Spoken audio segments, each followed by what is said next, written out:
Assalamualaikum dan salam sejahtera. Kita mulakan laporan cuaca pada pagi ini dengan melihat kepada amaran yang sedang berkuat kuasa.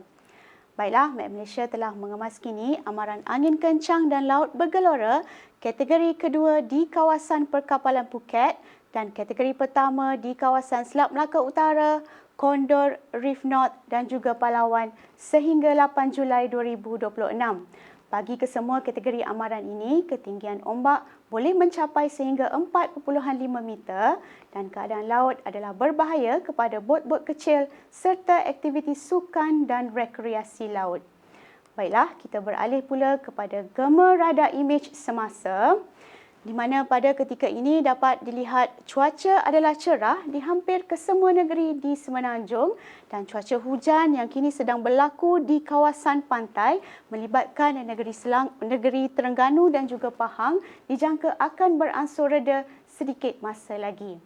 Manakala di sebelah Sabah dan Sarawak pula dapat dilihat pada ketika ini cuaca hujan yang kini sedang tertumpu di bahagian Kapit Sarawak juga dijangka akan beransur reda menjelang lewat pagi nanti.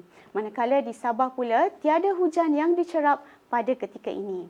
Baiklah, kita beralih pula kepada ramalan cuaca di sebelah petang di mana pada petang ini Met Malaysia masih lagi menjangkakan keadaan hujan berpotensi untuk berlaku di utara Semenanjung serta kawasan pedalaman melibatkan negeri Selangor, Pahang, Negeri Sembilan dan juga Negeri Johor.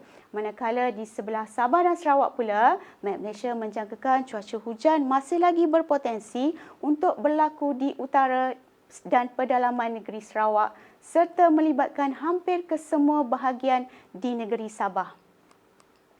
Baiklah, sekian sahaja laporan cuaca dari Met Malaysia. Sebelum berpisah, kita saksikan dahulu ramalan cuaca bagi bandar-bandar utama serta bacaan indeks pencemar udara di seluruh negara. Assalamualaikum dan salam Malaysia Madani.